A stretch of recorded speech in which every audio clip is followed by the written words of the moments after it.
The scalpel gleamed under the brutal white lights of Mount Sinai Hospital. My hands trembled against the cold metal table beneath me. The anesthesiologist adjusted his mask, checking the IV dripping into my left arm.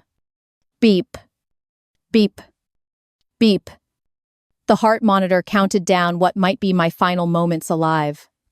I am Junia Martinez, 28 years old, cashier at Westfield World Trade Center.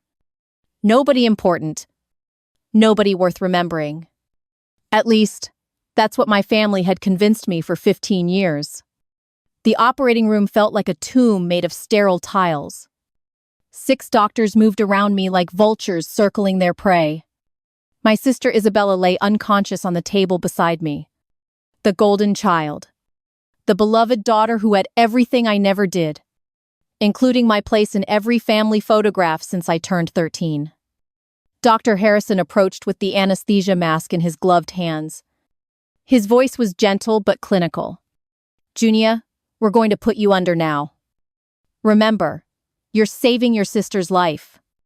Those words hit me like a punch to the chest. Saving Isabella's life by risking my own.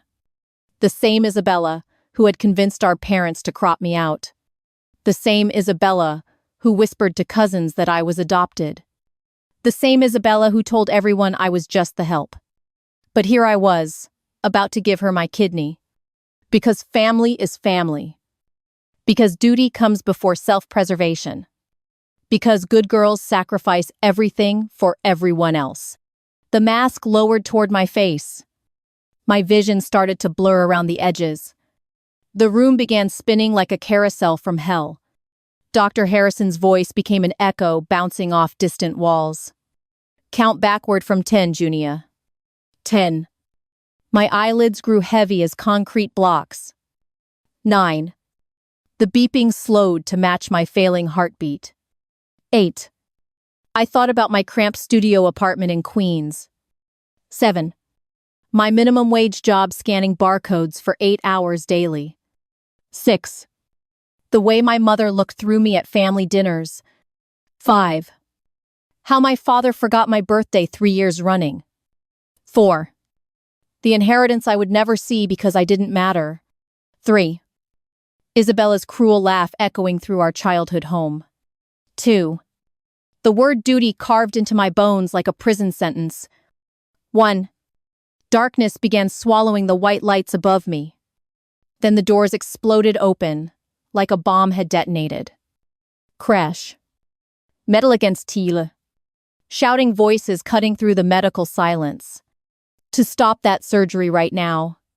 My eyes snapped open, fighting the anesthesia, pulling me under.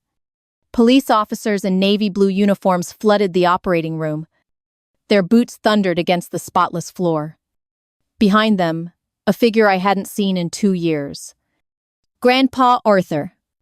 83 years old with steel gray hair and piercing blue eyes. The man who raised me until I turned 13.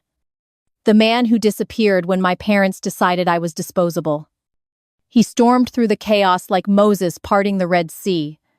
His weathered hands gripped a manila envelope thick with documents.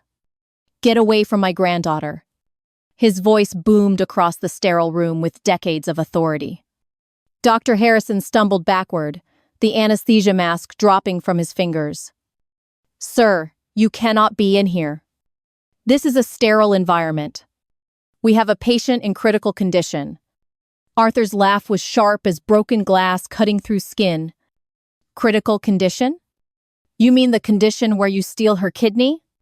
2 nurses tried restraining him, but Arthur pushed forward.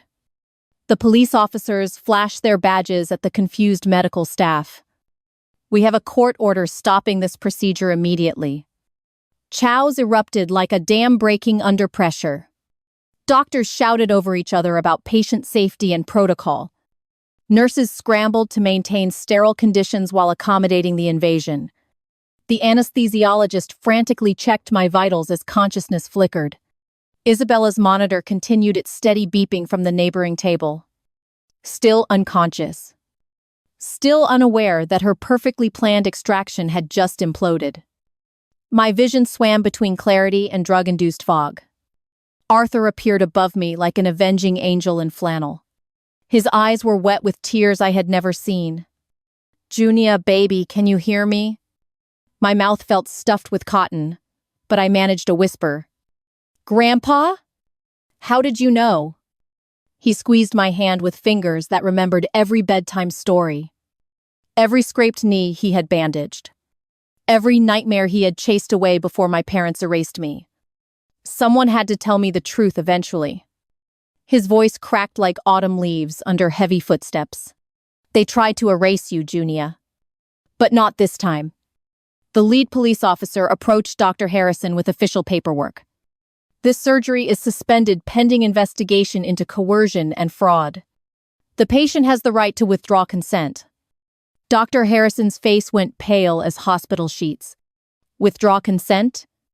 But the family signed all the necessary documentation. Arthur's bitter laugh filled every corner of the room. "The family? You mean the family that cut her out 15 years ago? The family collecting inheritance money in her name? The family using her as a spare parts donor?" My heart pounded against my ribs like a caged bird. Inheritance money in my name. What inheritance money?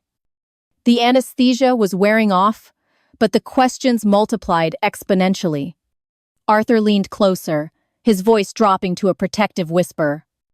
"There's so much you don't know, sweetheart. So much they kept hidden while they fattened you for slaughter." The room spun as reality crashed down like a house of cards. 15 years of being forgotten. 15 years of being invisible. 15 years of believing I deserved nothing. All while money sat in accounts bearing my name. All while Isabella lived like a princess on my inheritance. All while my parents planned to harvest my organs. Arthur's eyes burned with righteous fury as he faced the medical team. "This surgery ends now. And tomorrow, the real truth begins." 20 years earlier, our brownstone in Park Slope was a shrine. A shrine to Sylvia Martinez, the golden daughter who could do no wrong. Every wall displayed her achievements like trophies in a museum. Piano recitals at Carnegie Hall. Honor roll certificates from Brooklyn Academy. Beauty pageant crowns sparkling under track lighting. And me. I was the shadow, lurking at the edges of every photograph. Literally. Mom would position the camera, so Sylvia stood center stage. I got pushed to corners where scissors could easily trim me away. By age 10, I had learned to expect the sound of cutting. The soft whisper of metal blades slicing through my smile. Dad would hold up the finished photos with pride beaming across his face. "Look at our beautiful daughter. Singular. Always singular. Never daughters. Junia, move the vacuum around Sylvia's dance awards." Mom's voice carried the same tone she used for hired help. "And dust every frame carefully. These memories are precious. Memories that erased my existence while I was living it." Sylvia would practice violin in the sunlit living room. I scrubbed toilets in the basement bathroom nobody else would touch. She took ballet lessons at the prestigious Brooklyn Conservatory. I learned to fold laundry with hospital corner precision. She attended summer camps in the Hamptons with other privileged children. I stayed home, cooking dinner for a family that forgot my name. Family duty is heavier than your dreams. Mom repeated this mantra every time I asked about school trips. Every time I mentioned wanting art classes. Every time I dared to imagine a life beyond their shadow. Good girls sacrifice for their families. Good girls don't ask for what they want. Good girls understand their place. My place was apparently invisible unless they needed something cleaned. Sylvia graduated valedictorian while I barely finished high school. Not because I was stupid. Because nobody bothered to help with homework or college applications. Because my guidance counselor meetings were scheduled during Sylvia's award ceremonies. Because my dreams were considered luxuries we couldn't afford. Except we could afford Sylvia's private violin lessons. We could afford her designer dresses for prom. We could afford her Columbia University tuition without batting an eye. But my community college fund remained mysteriously empty. Junia doesn't need higher education. Dad would explain to relatives at family gatherings. She's more of a practical, hands-on type. Translation: she's the hired help who shares our DNA. By 18, I had accepted my role as the forgotten daughter. The spare child kept around for emergencies and household maintenance. I moved to Queens, found work at Westfield World Trade Center. The job felt safe in its predictable routine. Scan barcodes for 8 hours. Count register drawers. Smile at customers who barely acknowledged my existence. Just like home. The fluorescent lights buzzed overhead like angry wasps. My uniform polo shirt hung loose on my thin frame. I had learned to take up as little space as possible. To speak quietly so nobody noticed my voice. To move carefully so I didn't disturb anyone's day. Then Maya Thompson started working the register next to mine. 26 years old, with copper-colored skin and laugh lines around her eyes. She had grown up in Harlem with a grandmother who called her queen. Who told her daily that she deserved the whole world. Who hung her drawings on refrigerators like masterpieces. Maya noticed things other people missed. Like how I ate lunch alone every single day. Like how I never mentioned family or friends or weekend plans. Like how I apologized for existing in spaces I had every right to occupy. Girl, you deserve a whole world, not just receipts and cash registers. She said this during our 15-minute break behind the customer service desk. I was counting ones and fives with mechanical precision. I'm fine here. My voice sounded hollow even to my own ears. Maya's laugh was warm molasses poured over bitter coffee. Fine is not the same as happy. Fine is what people say when they've given up fighting. She unwrapped a sandwich her grandmother had packed that morning. Ham and cheese on bread baked from scratch with love. When's the last time someone made you something special? I couldn't remember. Actually, I could remember. Grandpa Arthur used to make pancakes shaped like butterflies. Before my parents decided I was disposable. Before they erased me from holiday dinners and birthday celebrations. Before they trained me to believe I was worth nothing. Maya studied my face like she was reading a sad novel. What happened to you, Junia? Who convinced you that you don't matter? The question hit me like a physical blow to the chest. Nobody had ever asked why I apologized for breathing. Why I flinched when people spoke directly to me. Why I worked double shifts without complaint for managers who treated me poorly. My family needed someone to take care of things. The words tasted like sawdust in my mouth. Maya shook her head with the authority of someone raised by strong women. Taking care of things doesn't mean disappearing yourself. It doesn't mean living like a ghost. She pulled out her phone, showing me pictures from her latest birthday party. Her grandmother's living room packed with friends and relatives. Everyone smiling genuinely. Everyone included in the frame. Everyone loved. This is what family looks like. Not whatever they did to make you think you're invisible. For the first time in 20 years, someone saw me. Really saw me. Not as the shadow daughter. Not as the household help. Not as the spare parts donor they would eventually need. Just as Junia. A woman who deserved better than receipts and cash registers. A woman who deserved to exist in her own photographs. A woman who deserved to dream bigger than surviving invisibility. Maya's friendship became my lifeline in a world that had forgotten my name. But even lifelines can't protect you from family duty. Even lifelines can't save you from the word that would drag me back. The word that would nearly cost me everything. The word that had been carved into my bones since childhood. Duty. The phone call came on a Tuesday morning at 6:47. I was getting ready for another shift at Westfield World Trade Center. Coffee brewing in my tiny Queens kitchen. Uniform polo shirt laid out on my unmade bed. Another day of scanning barcodes and disappearing into fluorescent lighting. Then Mom's voice shattered my peaceful routine, like glass hitting concrete. Junia, you need to come to Mount Sinai Hospital immediately. Her tone carried panic I had never heard before. raw terror bleeding through her usually controlled voice. It's Sylvia. She collapsed at her law firm yesterday. The doctors say her kidneys are failing. My hands trembled around the phone receiver. Sylvia was 31 years old and seemingly invincible. Partner track at Manhattan's most prestigious law firm. Engaged to Richard Blackwell, heir to a pharmaceutical fortune. Living in a penthouse overlooking Central Park. Everything I would never be or have. What do you mean failing? My voice sounded small and distant. Complete renal failure from an autoimmune condition. Mom's words tumbled out like rocks down a mountainside. She needs a kidney transplant within 6 months. Or she dies. The coffee maker beeped cheerfully in the background. Such a normal sound, in such an abnormal moment. I arrived at the hospital 3 hours later. The Martinez family had assembled like generals planning a war strategy. Dad paced the waiting room in his expensive suit. Mom clutched tissues while staring at medical charts. Sylvia's fiancé Richard stood guard beside her private room. Nobody acknowledged me walking through the automatic doors. Until they needed something. Dr. Peterson emerged from Sylvia's room with clipboard in hand. His expression was grave as a funeral director's. We've tested immediate family members for transplant compatibility.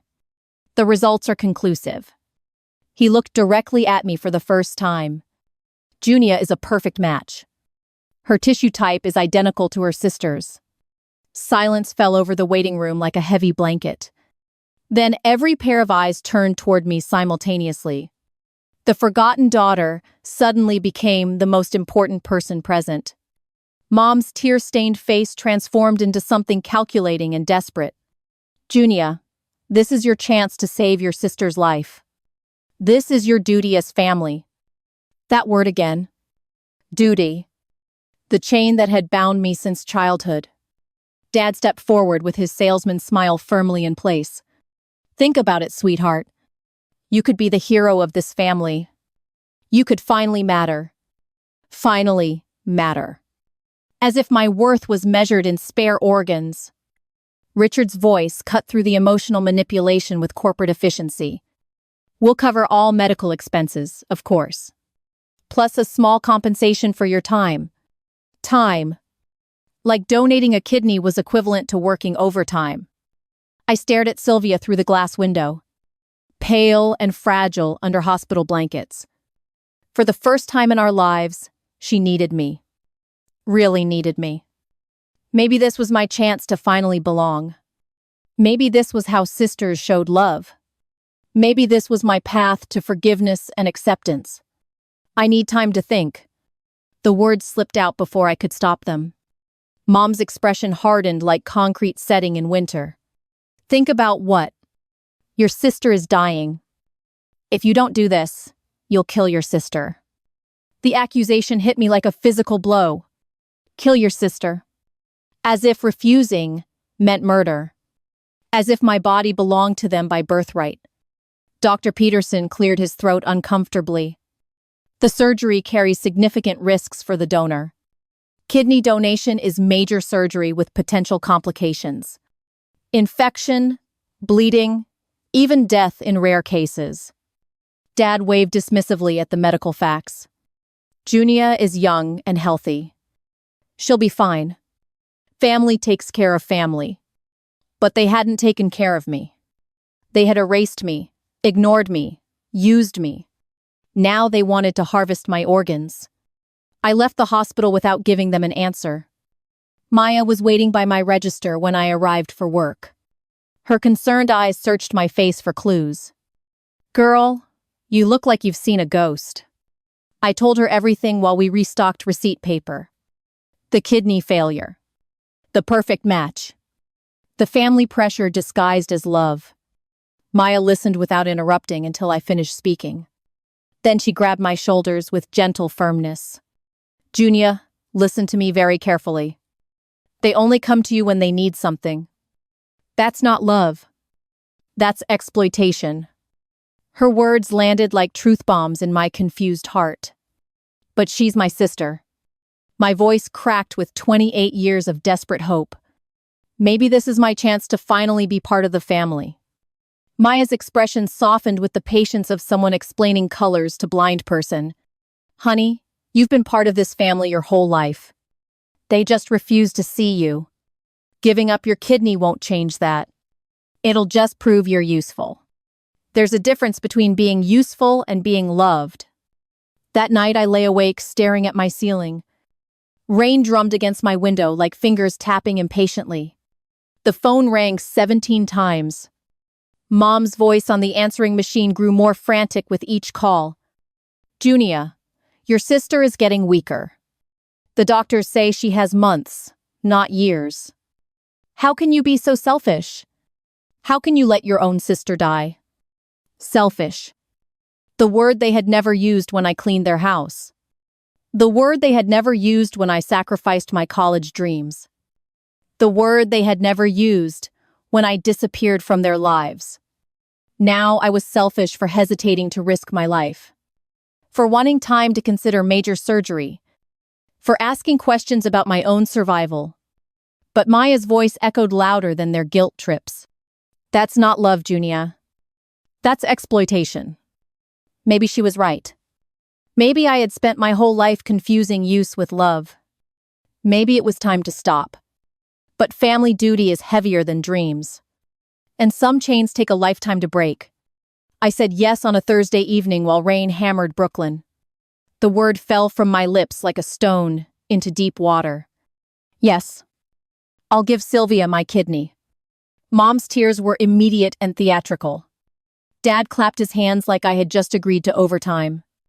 Sylvia smiled from her hospital bed with genuine relief. For the first time in 28 years, I was useful. The family threw a celebration dinner at Rao's in Little Italy. Red, checkered tablecloths and wine flowing like rivers of gratitude. Extended relatives I hadn't seen since childhood suddenly remembered my name. Junia, you're such a hero. Junia, your parents must be so proud. Junia, this is what real family love looks like. I sat at the corner table picking at chicken parmesan. A tool being honored before its final use. Uncle Vincent raised his wine glass in my direction. To Junia, who's finally stepping up for her family. Finally stepping up. As if 28 years of invisible labor hadn't counted. As if scrubbing their toilets wasn't stepping up enough. Sylvia looked radiant despite her illness. Her engagement ring caught the restaurant's warm lighting.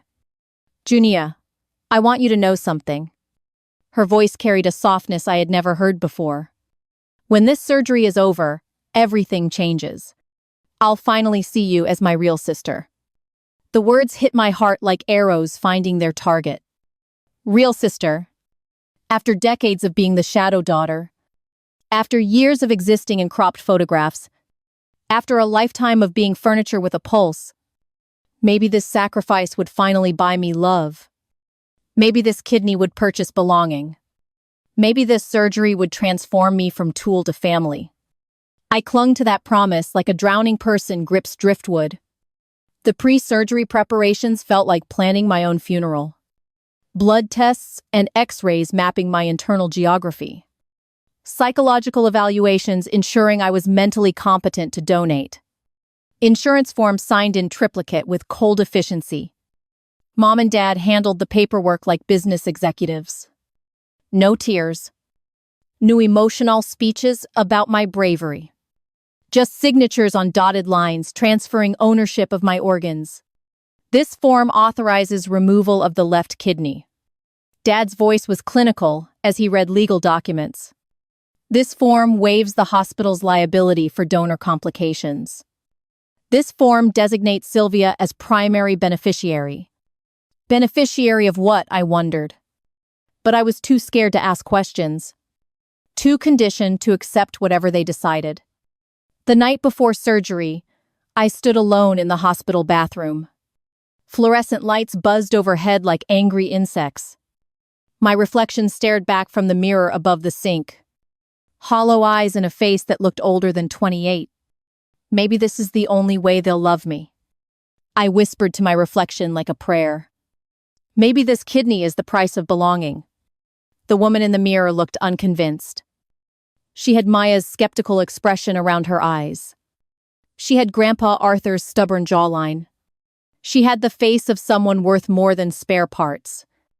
But I pushed those thoughts away like unwanted visitors. Tomorrow I would wake up as Sylvia's hero. Tomorrow I would finally matter to my family. Tomorrow I would buy love with blood and sacrifice. Meanwhile, 2 floors below in the hospital parking garage, Grandpa Arthur sat in his old Buick with windows cracked. He had been following my parents for 3 days. Something about their behavior felt wrong, beyond the obvious cruelty. Their excitement seemed too calculated. Their relief too immediate. Their planning too detailed for people facing medical crisis. He watched Dad speak animatedly into his cell phone. Watched Mom check legal documents under streetlight glow. Then he heard words that made his blood run cold. The inheritance papers are safely hidden. Dad's voice carried clearly through the parking garage's echo. Once the surgery happens, those secrets get buried forever. Junia will be too weak to ask questions. And if something goes wrong during the operation... Mom's laugh was sharp as breaking glass. Well, accidents happen in surgery. The lawyers confirmed her portion reverts to Sylvia automatically. Arthur's hands gripped the steering wheel until his knuckles went white. Inheritance papers. Secrets buried. Junia's portion. The pieces clicked together like a combination lock opening. Great-grandmother Elena's will from 1987. The will that left everything to her 2 great-granddaughters equally. The will that named Junia Martinez as primary heir. The will his son and daughter-in-law had hidden for 15 years. While Sylvia lived in penthouses and attended private schools, while Junia scrubbed toilets and counted pennies, while the family fortune sat in accounts bearing her name, they hadn't just erased her from photographs. They had erased her from her inheritance. And now they planned to erase her from existence. Arthur's fingers trembled as he dialed his lawyer's emergency number. Bernie, I need a court order to stop a surgery. And I need it before 6 a.m. tomorrow. My granddaughter's life depends on it. The rain continued hammering Brooklyn like tears from heaven. But Arthur Martinez was done letting his family play God. The forgotten daughter was about to be remembered.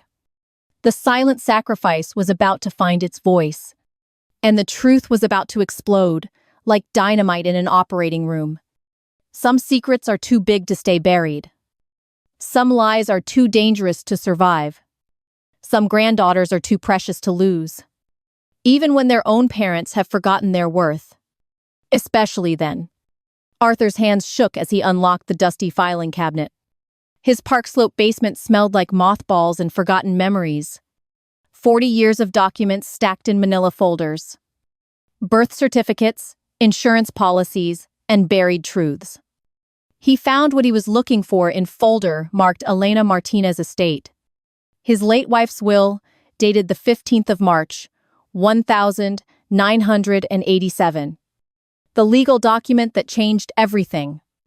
Arthur's reading glasses reflected the basement's yellow light. His wife's final wishes, written in elegant attorney handwriting. To my beloved great-granddaughters, Sylvia and Junia Martinez, I leave my entire estate to be divided equally. 50% to Sylvia Maria Martinez. 50% to Junia Elena Martinez. The house in Park Slope worth $3 million. The investment portfolio worth another $2 million. The antique jewelry collection appraised at $500,000. All of it legally belonging to both girls. Half of it stolen from Junia for 15 years. Arthur's rage burned through his chest like molten steel. His son Robert had hidden this will from the family lawyer, had forged documents naming Sylvia as sole beneficiary, had stolen Junia's inheritance while she scrubbed their toilets. But the original will existed in county records. Witnessed, notarized, and legally binding. Elena Martinez had loved both great-granddaughters equally. She had protected Junia's future with legal precision. She had died believing her granddaughter would be cared for. Arthur grabbed his car keys with trembling fingers. Time was running out faster than sand through an hourglass. Meanwhile, at Mount Sinai Hospital, I sat in pre-op. The surgical consent forms spread across my lap like death certificates. Patient acknowledges risks, including infection, bleeding, and death. The words blurred together through my exhausted tears. Dr. Harrison explained the procedure with clinical detachment. We'll remove your left kidney through a 6-inch incision. Recovery time is approximately 6 weeks. Some donors experience chronic pain or complications. Mom sat beside me, nodding enthusiastically at every risk. Dad checked his watch like he had somewhere important to be. Neither asked if I felt scared. Neither mentioned the possibility of my death. Neither seemed concerned about chronic pain. My hand trembled as I signed my name. Junia Elena Martinez. The same name printed on a will I had never seen. The same name that should have been on bank accounts. The same name erased from everything that mattered. The pen felt heavy as concrete in my fingers. Each letter brought me closer to potential death. Each signature gave them permission to harvest my organs. Initial here to confirm you understand the mortality risk. Dr. Harrison's voice sounded like it was coming from underwater. I initialed Gem in the designated box. 3 letters that might be my final signature. 2 floors above, Sylvia lounged in her private recovery room. Richard sat beside her bed, reading financial magazines. Her IV dripped steadily while she planned my future. Once I get this kidney, everything falls into place perfectly. Her voice carried the satisfaction of a chess master claiming checkmate. Richard looked up from his portfolio analysis. What do you mean everything? Sylvia's smile was sharp as surgical steel. Health, wealth, and the house. Junia's portion of great-grandmother's inheritance becomes mine automatically. If she dies during surgery, or if she's too weak afterward to ask questions. Richard's expression shifted from confusion to understanding. You mean the will your parents hid? The one that legally gives her half of everything? Sylvia nodded with predatory satisfaction. $3 million in real estate. $2 million in investments. All of it mine once she's gone, or too damaged to fight back. Her laugh echoed off the sterile hospital walls. Nurse Patricia Chen stood frozen outside the partially open door. 24 years old, fresh from nursing school. She had come to check Sylvia's IV levels. Instead, she heard a confession that made her blood freeze. Murder disguised as medical procedure. Inheritance theft, hidden behind family sacrifice. A sister planning another sister's destruction. Patricia's hands trembled as she backed away from the doorframe. Medical ethics demanded she report what she had heard. But who would believe a young nurse over wealthy patients? Who would investigate a family everyone considered grieving and desperate? Her supervisor would call it misunderstanding or hallucination. The hospital administration would protect their reputation. The police would dismiss it as medical drama. Meanwhile, Arthur's Buick raced through Brooklyn toward Manhattan Courthouse. Emergency injunctions required judicial approval within hours. Bernie Goldstein, his lawyer for 30 years, waited on courthouse steps. Arthur, this is highly irregular. Emergency medical injunctions are rarely granted, especially when the patient has already consented. Arthur grabbed Bernie's arm with desperate strength. My granddaughter doesn't know she's being murdered for money. She doesn't know about the inheritance. She thinks she's saving her sister's life. Bernie's eyes widened as Arthur explained Elena's hidden will. The stolen inheritance worth millions. The parents overheard conversation about burial and accidents. The surgical consent signed under fraudulent circumstances. If you can prove fraud and coercion, we have grounds. Bernie's voice carried the authority of courtroom victories. But we need evidence beyond your testimony. We need documentation or witnesses. Arthur pulled out his phone, dialing Patricia Chen's direct number. He had memorized it from Sylvia's medical chart. Nurse Chen, my granddaughter Junia is scheduled for surgery. I need to ask about anything unusual you might have overheard. Patricia's voice was barely a whisper. Sir, I can't discuss patient information. But if someone's life was in danger, if someone was being hurt for money, what would you tell me to do? Arthur's heart pounded like war drums in his chest. Meet me at the courthouse in 20 minutes. Bring whatever evidence you can. My granddaughter's life depends on your courage. The clock on the courthouse tower read 5:30 a.m. Surgery was scheduled for 6:15. 45 minutes to save a life. 45 minutes to expose 15 years of lies. 45 minutes to give the forgotten daughter her voice back. The scalpel hovered 3 inches above my exposed abdomen. Dr. Harrison's gloved hand trembled under the operating room's brutal lights. The anesthesia pulled me deeper into chemical darkness. My consciousness floated somewhere between waking and dying. Beep. Beep. Beep. The heart monitor counted my final moments as Junia Martinez. Soon I would wake up incomplete. Half a person with half my organs. If I woke up at all. The surgical team moved with practiced precision around my unconscious body. Nurse Patricia checked my vitals one final time. Her eyes were red from crying in the supply closet. She knew what this surgery really meant. She knew I was being murdered for money. But hospital hierarchy silenced her voice, like it silenced mine. Dr. Harrison positioned the blade against my skin. Beginning incision now. The words echoed through the sterile chamber like a death sentence. My family stood behind glass windows watching their investment mature. Mom's face showed relief rather than concern. Dad checked his watch calculating inheritance transfer timelines. Neither looked like parents watching their daughter risk death. They looked like vultures circling fresh carrion. The scalpel pressed against my flesh. A thin line of blood appeared under the surgical lights. Then the operating room doors exploded inward like a bomb detonating. Crash. Metall hinges against tile floors. "You stop that surgery right now." Arthur's voice boomed across the medical theater with decades of authority. Police officers in Navy uniforms flooded through the doorway. Their boots thundered against spotless floors like approaching justice. Behind them, Arthur Martinez stormed forward with righteous fury. His weathered hands gripped a manila envelope thick with legal documents. "Get away from my granddaughter, immediately." The scalpel clattered to the floor as Dr. Harrison stumbled backward. "Sir, this is a sterile environment. You cannot be in here."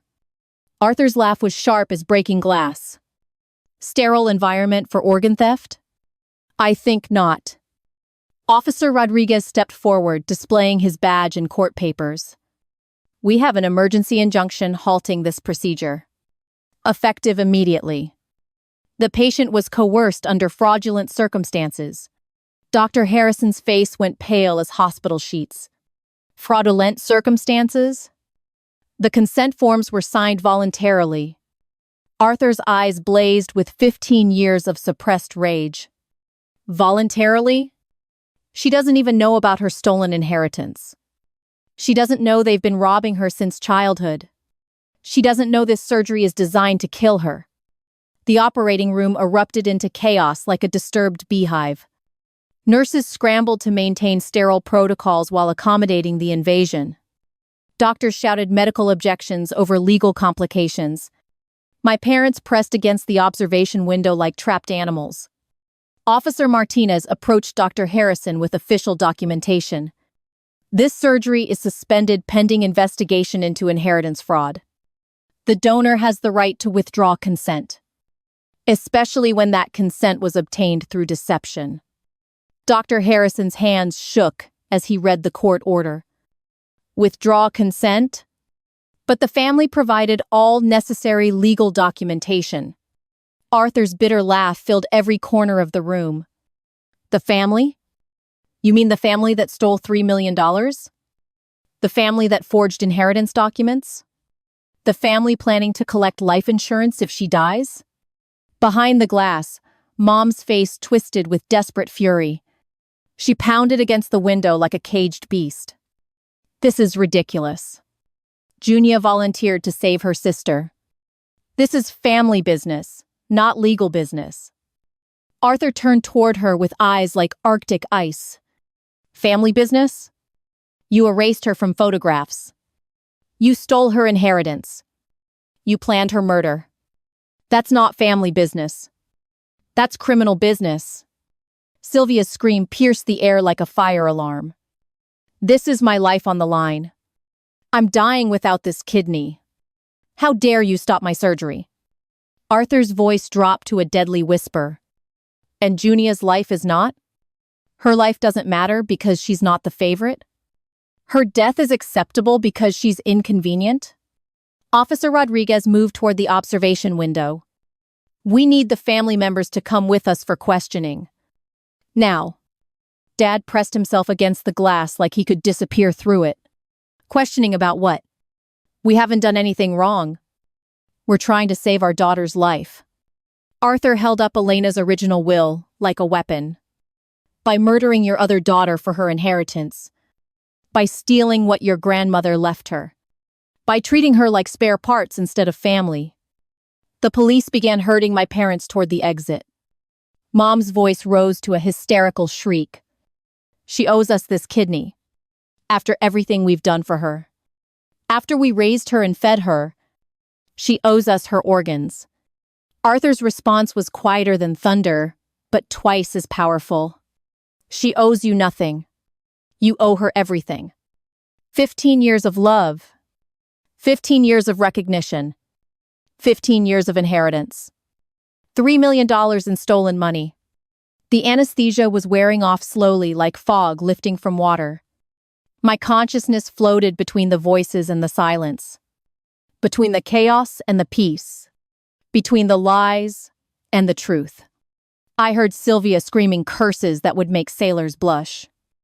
I heard Mom sobbing about unfairness and ingratitude. I heard Dad demanding lawyers and threatening lawsuits. I heard police officers reading Miranda rights. I heard Dr. Harrison calling the hospital's legal department. I heard Nurse Patricia crying with relief. But clearest of all, I heard Arthur's voice. Gentle as a lullaby, strong as an earthquake. You are not invisible anymore, Junia. You are not forgotten. You are not alone. The words wrapped around my heart like warm blankets. For the first time in 28 years, someone saw me.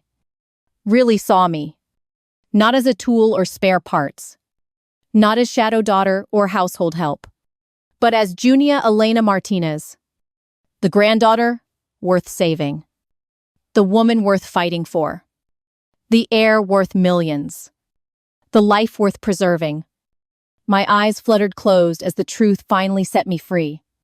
I woke up whole. Both kidneys still nestled safely inside my body. Both lungs breathing freely without surgical debt. Both hands still attached to arms that belonged to me. The afternoon sun streamed through Mount Sinai's windows like liquid gold. My hospital bed felt like the safest place on earth. Arthur sat in the visitor's chair, reading the New York Times. His presence was steady as a lighthouse in stormy weather. Good morning, Sleeping Beauty. His smile carried 15 years of love I had forgotten existed. How do you feel? My voice came out rough as sandpaper from the anesthesia. Like I almost died. Like I almost let them kill me. Arthur folded his newspaper with careful precision. But you didn't, Dee. You're here, you're whole, and you're free. The word free tasted strange on my tongue. I had never been free before. Always bound by duty, guilt, and family obligation. Always chained to their expectations and my inadequacy. Always paying debts I never actually owed. What happened to them? I asked the question, dreading the answer. Arthur's expression grew serious as storm clouds. Your parents are under investigation for inheritance fraud. 15 years of stealing your money. Forging documents and hiding legal assets. The district attorney filed formal charges yesterday. Sylvia faces conspiracy charges as an accomplice. She knew about the stolen inheritance. She planned to claim everything after your surgery. The news hit me like physical blows to the chest. My parents were criminals. My sister was a conspirator. My family was a lie built on theft and deception. Richard broke their engagement this morning. Arthur's voice was gentle but factual. He released a statement distancing himself from the scandal. Sylvia's law firm suspended her pending investigation. Her reputation is destroyed beyond repair. I should have felt victorious hearing about their downfall. I should have celebrated their public humiliation. Instead, I felt hollow, as an empty shell. 28 years of believing I was worthless. 28 years of accepting their version of reality. 28 years of thinking I deserved nothing better. I almost gave them my kidney. Tears started falling before I could stop them. I almost died believing they loved me. I almost sacrificed everything for people who wanted me dead. Arthur moved his chair closer to my hospital bed. His weathered hand found mine with gentle strength. But you didn't. You're alive, you're safe, and you're rich. Rich. The word sounded foreign in my hospital room vocabulary. $3 million in property. Arthur's voice carried the satisfaction of justice served. $2 million in investment accounts. $500,000 in jewelry and collectibles. All of it legally yours. All of it stolen for 15 years. All of it now restored with interest and penalties. I stared at the ceiling tiles, processing impossible numbers. More money than I could spend in 10 lifetimes. More security than I had ever imagined possible. More freedom than I knew how to handle. Your grandmother Elena loved you deeply. Arthur's voice was soft as prayer. She wanted you protected and provided for. She would be proud of your strength today. She would be furious about what they did. The tears came harder now, but they felt different. Not tears of fear or shame or desperation. Tears of release from 28 years of prison. Tears of grief for the childhood stolen from me. Tears of joy for the future finally within reach. You don't owe them your life, Junia. Arthur squeezed my hand with grandfatherly authority. You owe yourself a chance to live. Really live, not just survive. A knock on the door interrupted our emotional moment. Maya Thompson peeked around the doorframe with familiar mischief. Hope you're decent in there, cashier girl. Her laugh was warm, molasses poured over bitter coffee. She carried 2 cups from the hospital cafeteria. Brought you coffee from civilization. Well, close as this place gets to civilization. Maya settled into the second visitor's chair with comfortable ease. Heard through the grapevine you caused some drama. Police. Court orders. Family arrests. Girl, you don't do anything halfway. Her teasing felt like medicine for my wounded soul. Normal human interaction, without ulterior motives. Friendship without conditions or expectations. Love without price tags or organ donations. Still standing stronger than any of them. Maya raised her coffee cup in mock salute. Still got both kidneys and all your dignity. Still the toughest woman I know. Even if you didn't know it yourself. Arthur watched our interaction with grandfatherly approval. His eyes crinkled with happiness, seeing me surrounded by genuine affection. Junia has good friends. His voice carried the satisfaction of seeing me valued properly. She deserves good friends. Maya nodded with the authority of someone raised by strong women. Damn right she does. No more family that treats her like spare parts. No more people using guilt as currency. No more sacrificing herself for people who don't deserve spit. The hospital room filled with something I had never experienced. Unconditional support from people who chose to love me. Not because of duty or obligation or shared DNA, but because I was worth loving exactly as I existed. Arthur checked his pocket watch with old-fashioned precision. I should let you rest. Tomorrow, we meet with lawyers about your inheritance. Tomorrow, we start building your real life. He kissed my forehead with grandfatherly tenderness. Sleep well, my dear granddaughter. Dream about your future, not your past. Maya settled deeper into her chair with determined comfort. I'm staying right here tonight. Hospital security can't make me leave. Someone needs to guard you from any more family visits. Her loyalty felt like armor protecting my healing heart. For the first time in 28 years, I was not alone. For the first time ever, I was not forgotten. For the first time in my life, I mattered. The sun set over Brooklyn, painting my hospital room golden. Tomorrow, I would wake up as Junia Elena Martinez, heiress. Tonight, I slept as Junia Elena Martinez, beloved granddaughter and friend. Both kidneys intact. Both eyes open. Both hands free to build whatever life I chose. The forgotten daughter had finally been remembered. And she was worth remembering. 6 months later, I stood in my own apartment doorway. Not the cramped studio in Queens where I had hidden from life. A bright 2-bedroom in Astoria with windows facing the Manhattan skyline. Sunlight streamed across hardwood floors. I had chosen myself. My furniture was simple but comfortable. A blue couch where I could read without apologizing for existing. A dining table where I ate meals without being ignored. A bedroom with photographs of people who actually loved me. Maya's graduation picture from community college hung beside my desk. Arthur's military portrait from Vietnam sat on my nightstand. No family photos with me cropped out. No reminders of 28 years spent disappearing. Just images of chosen family who chose to see me. The legal settlement had been finalized 3 weeks earlier. $5.8 million restored to my name. 15 years of stolen inheritance returned with compound interest. Enough money to never worry about survival again. Enough freedom to finally start living instead of merely existing. I enrolled in Queens College for accounting classes. Tuesday and Thursday evenings, plus Saturday morning sessions. Numbers made sense in ways people never had.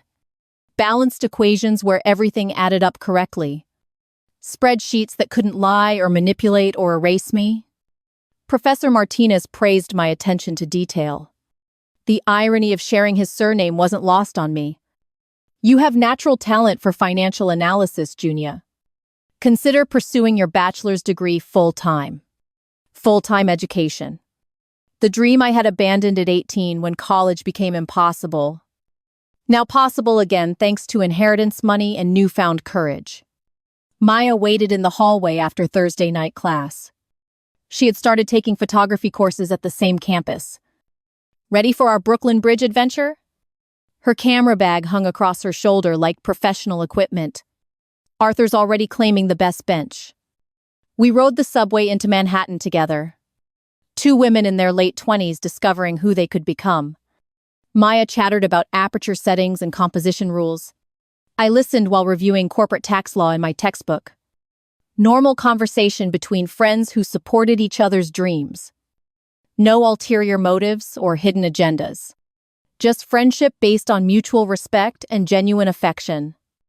Arthur sat on our usual bench, overlooking the East River. His thermos of coffee steamed in the October evening air. My favorite granddaughters arrived just in time. Maya had officially adopted him as surrogate grandfather 6 months earlier. Only granddaughters, you acknowledge, old man. Her teasing carried the warmth of family bonds chosen rather than inherited. We settled beside him, watching Manhattan's lights begin twinkling. The city looked different from this perspective. Full of possibilities instead of obstacles. Full of dreams instead of disappointments. My phone buzzed with an unknown number. I almost ignored it like I ignored most calls. Then I recognized the area code from my childhood. Hello? My voice was steady now, no longer trembling with automatic apology. Junia? It's Sylvia. Her voice sounded hollow as an empty church. I know you probably don't want to hear from me, but I need to say something. I walked away from Arthur and Maya to take the conversation privately. 6 months ago, I would have immediately forgiven her. 6 months ago, I would have apologized for surviving. 6 months ago, I would have sacrificed anything for family acceptance. Now I listened without offering comfort or absolution. The doctors found a kidney donor through the National Registry. Sylvia's voice carried exhaustion deeper than physical illness. I'm scheduled for surgery next month. From someone who actually volunteered without coercion. Relief flooded through my chest like warm honey. She would live without needing my organs. She would survive without my sacrifice. She would continue existing without erasing me. I'm glad you found a donor. My response was genuine but carefully boundaried. I hope the surgery goes well. I hope you recover fully. Sylvia's breath caught like she was crying. Junia, I'm so sorry. I'm sorry for everything we did to you. I'm sorry for treating you like you were nothing. I'm sorry for planning to take your inheritance. I'm sorry for almost letting you die. The apology felt both necessary and insufficient.